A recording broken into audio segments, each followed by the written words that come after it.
जय हिंद दोस्तों। इस वक्त हम लोग बीजेपी ऑफिस में और हमारे साथ जो है नरेश महतो जी है। बीजेपी के एक अच्छे बोलने वाले नेता है और अच्छे अपनी विचार को रखते हैं, बेखौफ तरीके से हर बातों का जवाब देते हैं। तो आज जो है कुछ पॉलिटिक्स मुद्दे में इनसे बातचीत करने का प्रयास करेंगे। तो चलिए बिना टाइम गंवाए बातचीत का सिलसिला शुरू करते हैं। जो राहुल गांधी जी ने ये स्पीच में बोले हैं वर्ल्ड कप हारने के बाद इंडिया जो पनौती मैच देखने के लिए गए थे, इसलिए वर्ल्ड कप जो है हरवा के आए। तो इस मुद्दे में आप क्या बोलना चाहेंगे? भारतीय राजनीति में कांग्रेस पार्टी के भविष्य कहे जाने वाले युवराज तुर्क राहुल गांधी जी देश के लोकप्रिय प्रधानमंत्री, मजबूत प्रधानमंत्री आदरणीय नरेंद्र मोदी जी पर जो टिप्पणी पनौती के रूप कहे जाने पर ये एक राहुल गांधी जी का माननीय प्रधानमंत्री जी के प्रति एक मस्खरा है, एक मजाक है। तो सवाल है, आप बोले कि मजबूत प्रधानमंत्री, कि काहे का मजबूत प्रधानमंत्री? उत्तराखंड में जो है 41 मजदूर फंसा हुआ है उत्तरकाशी उत्तराखंड सुरंग में। अब प्रधानमंत्री को एक आश्वासन दे, एक ट्वीट करने का जो है फुर्सत नहीं मिला है। और दिवाली के लिए जो है मतलब कुछ पत्रकार महोदय से मिलने के लिए उसको टाइम मिल रहा है। तो उसको मजदूर से मोहब्बत नहीं है, प्यार नहीं है, और पत्रकार से उसको इतना लगाव क्यों है? आप बोल रहे मजबूत प्रधानमंत्री। आपको बता दें कि डायरेक्ट भारत सरकार के लोकप्रिय मंत्री तो कहना ही पड़ेगा नितिन गडकरी जी को, जो डायरेक्ट नितिन गडकरी का बात जो है सब जो है आइडियल मानते हैं, क्योंकि नितिन गडकरी पूरे टीम के साथ वहां गए और पूरा मजदूर का जो सहयोग कर रहे हैं उसको निकालने के लिए। लेकिन एक प्रधानमंत्री होने के नाते और देश का मुखिया होने के नाते कम से कम एक आश्वासन तो दे सकता था मजदूर के फैमिली को जो फंसा हुआ वहाँ पे है। डायरेक्ट पीएमओ जो है इस मामले में दिन रात मॉनिटरिंग करके माननीय प्रधानमंत्री जी को जानकारी साझा किया जा रहा है। और माननीय प्रधानमंत्री जी नितिन गडकरी जी के माध्यम से सभी पूरे मामले में आप देख रहे हैं, कुछ दिन पहले बहुत परेशानी था। किस चीज़ का परेशानी की अंदर में जो हालात हमारे मजदूर भाइयों का था उसका कोई अता पता नहीं था, किस रूप में था। सभी लोग जान रहे थे कि मरणासन हो गए, लेकिन आज जो फोटो मीडिया के सामने प्रकाशित हुआ है उस फोटो से प्रमाणित होता है कि भारत सरकार कितना गंभीरतापूर्वक इस दिशा में काम कर रहा है। उसी का वस्तु स्थिति सामने में अंदर में जो टनल में लोग फंसे हुए मजदूर हैं उसका मुस्कुराता हुआ चेहरा देशवासियों के सामने आया है। इससे प्रमाणित होता है कि भारत सरकार मजदूरों के प्रति कितना गंभीर है। तो ये प्रधानमंत्री को बोलना नहीं चाहिए कि मजदूर फंसे हुए हैं, उसको आश्वासन दे कम से कम। नहीं, आपका जिम्मेदारी जो है हमारे ऊपर है, हम जो कुछ ना कुछ उपाय लगाएंगे। आप एक उसको आश्वासन तो दे सकते हैं ना, हिम्मत तो अफजाई कर सकते हैं ना। ये भी तो प्रधानमंत्री, ये क्या न्यूज़ पूरे वर्ल्ड में जान गया और प्रधानमंत्री तक पहुँचा ही नहीं? ये तो मानने लायक बात ही नहीं है सर।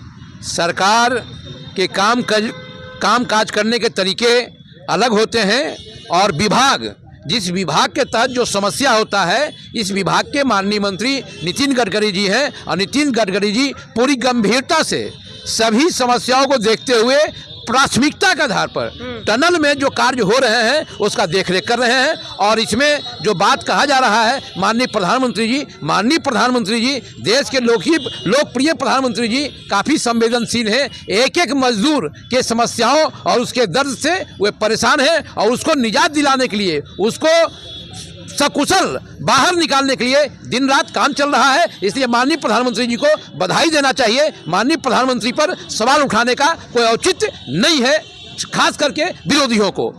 विरोधी खास करके उसको तो सवाल उठा ही नहीं रहा है, लेकिन एक देश का मुखिया होने के नाते उसको तो कम से कम एक ट्वीट, एक वीडियो रिलीज़ करके तो बताना चाहिए था ना। तो यही बात हम आपको समझाना चाहते हैं कि प्रधानमंत्री को बाकी सबके लिए टाइम मिलता है, इसके लिए तो कम से कम एक बार टाइम निकालना चाहिए था उसको। क्रिकेट देखने के लिए 7 घंटा 8 घंटा बैठ जाते हैं आप। पत्रकारों से दिवाली का मतलब बधाई देने के लिए आप चले जाते हैं, और मजदूर जो 41 जो ज़िंदगी और मौत से लड़ रहा है उसको एक ट्वीट नहीं कर सकते हैं आप। ठीक है, बोले इस पर।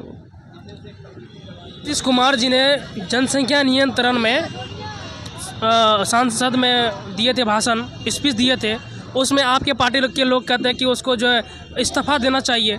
तो क्या गलत बोल दिए थे कि आप लोग इस्तीफा मांग रहे हैं? देखिए, भारतीय जनता पार्टी और भारतीय जनता पार्टी के बिहार के अध्यक्ष माननीय सम्राट चौधरी जी खुले तौर पर बिहार के मुख्यमंत्री श्री नीतीश कुमार जी को मेमोरी लॉस मुख्यमंत्री कह करके इन्होंने पहले संकेत दे दिया था कि माननीय मुख्यमंत्री जी अब राजपाट चलाने में सक्षम नहीं है और राजपाट से जुड़े हुए जो भी गतिविधि होता है उस पर वक्तव्य देने में माननीय मुख्यमंत्री जी अब विफल साबित हो रहे हैं। इनका जुबान फिसल जा रहा है और इनके फिसले हुए जुबान से खास करके महिलाओं में काफ़ी आक्रोश है और महिलाओं के सम्मान के लिए भारतीय जनता पार्टी ने बिहार के मुख्यमंत्री श्री नीतीश कुमार जी से इस घिनौने वक्तव्य के लिए इस्तीफा मांगने का काम किया है। लेकिन नीतीश कुमार का सबसे ज़्यादा अगर किसी जगह अगर विकास किया तो वो बेटी, जो बिहार का बेटी है उसका विकास, मतलब उसको आगे बढ़ाने के लिए विकास ज़्यादा किया है। बोल रहा कि बेटियाँ आगे बढ़ रही है। अगर उसका मतलब बोलने का था कि जनसंख्या नियंत्रण के बारे में, तो उसको आप लोग जो है मतलब इस्तीफा के तौर पर मांग लिए। विजय कुमार सिन्हा जी, बिहार के मुख्यमंत्री श्री नीतीश कुमार जी विधानसभा में, वो तो फिर माफ़ी भी मांग लिए थे ना। विधानसभा में जनसंख्या नियंत्रण प्रस्ताव पर जिस हिसाब से पक्ष रख रहे थे, वो एक बिहार के लोकप्रिय पढ़े लिखे योग्य मुख्यमंत्री के रूप में श्री नीतीश कुमार जी को बिहार जानता है, देश जानता है। बिहार के मुख्यमंत्री श्री नीतीश कुमार जी के द्वारा इस तरह का वक्तव्य आना इस बात का प्रमाण है कि बिहार के मुख्यमंत्री जी अब शासन करने में अब सक्षम नहीं है, इनकी मानसिक स्थिति अच्छी नहीं है। इसलिए इनको बिहार के 14 करोड़ आबादी को सम्मान से, खुशहाली से जीने का अधिकार है। उसको अब नेतृत्व परिवर्तन करने का मौका देना चाहिए और बिहार की राजगद्दी को छोड़ना चाहिए और बिहार में चुनाव कराना चाहिए, अभिलंब चुनाव कराना चाहिए, विधानसभा चुनाव, और दूध का दूध पानी का पानी होगा। बिहार में नया सरकार की जरूरत है। बिहार में भारतीय जनता पार्टी के प्रति पूरे बिहार वासियों का लगाव है। आने वाला समय में बिहार में सत्ता परिवर्तन होगा, उसके बाद बिहार के प्रदेश अध्यक्ष माननीय सम्राट चौधरी जी साबित होंगे। अच्छा, ठीक है, ये सब तो बिहार का। थोड़ा सा देश की राजनीति के बारे में बात कर लेते हैं। क्या लग रहा है 2024 में जो है राहुल गांधी का जोड़ो यात्रा कुछ इफेक्ट डाल सकता है बीजेपी को, नरेंद्र मोदी जी को? देखिए, सबसे बड़ा सवाल है जी, आप भारतीय राजनीति में एक चेहरा की बात की है। जी जी जी, बिल्कुल। श्री राहुल गांधी जी भारतीय राजनीति में एक बड़े चेहरा हैं और उनके सामने एक लोकप्रिय चेहरा है भारत के प्रधानमंत्री आदरणीय नरेंद्र मोदी जी, जो जन जन में बसते हैं, जी जी, जो देश की आत्मा को पहचानते हैं, उनके भाव भंगिमा को समझते हैं।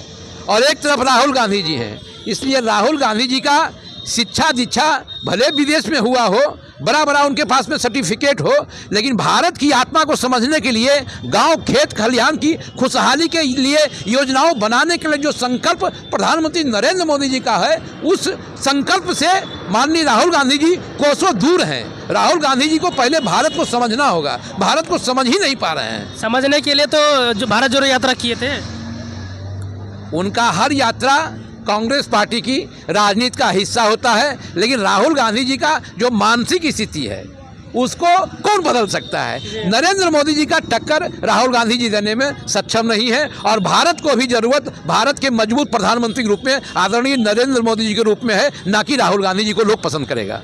लेकिन अब तो राहुल गांधी ये बोल रहे हैं कि शिवराज सिंह चौहान जो है मध्य प्रदेश हार रहे हैं, राहुल मतलब कांग्रेस का जो है सरकार वहाँ बन रही है। राहुल गांधी ये पूरे ताल ठोक के बोल रहे हैं, क्या बोलेगा इसमें आप लोग? ये लोकतांत्रिक व्यवस्था में, राजनीति में, चुनावी बाजार में जो है, चुनावी सभा में जो है लोग दावा करते हैं अपने अपने पार्टी का। हाँ। तो राहुल गांधी जी क्या कहेंगे कि हम वहाँ सरकार नहीं बनाएंगे? तो सरकार तो शिवराज सिंह चौहान जी का है और वहाँ की जनता जो है शिवराज सिंह चौहान को भरपूर समर्थन दे रहा है। सरकार तो शिवराज सिंह चौहान का होगा, कौन क्या बोल रहा है उससे क्या मतलब है? बिहार मध्य प्रदेश में जो है शिवराज सिंह चौहान है और उसके अलावा कोई नहीं है। वो तो बोल रहे, राहुल गांधी बोल रहे हैं कि जैसे कर्नाटक से हटाए हैं वैसे जो है मध्य प्रदेश से भगाएंगे बीजेपी को। खेल नहीं है, मध्य प्रदेश है, कर्नाटक नहीं है, ये कर्नाटक नहीं है। एक लोकप्रिय मुख्यमंत्री भारतीय जनता पार्टी का शिवराज सिंह चौहान सभी वर्गों में लोकप्रिय है, इसलिए शिवराज सिंह चौहान पर भारतीय जनता पार्टी को गर्व है और शिवराज सिंह चौहान को वहाँ भरपूर समर्थन मिलने का संभावना है। इसके लिए पहले हम बधाई देते हैं कि वहाँ फिर से जो है शिवराज सिंह चौहान मुख्यमंत्री बनने जा रहे हैं। तो ये थे हमारे नरेश महतो जी और इन्होंने अपनी सारी बातों को रखे। और आप लोग इस सारे मुद्दों में क्या सोच रहे हैं कमेंट सेक्शन में लिख सकते हैं। अगर चैनल में नए हैं तो प्लीज़ सब्सक्राइब कीजिए। तब तक के लिए जय हिंद।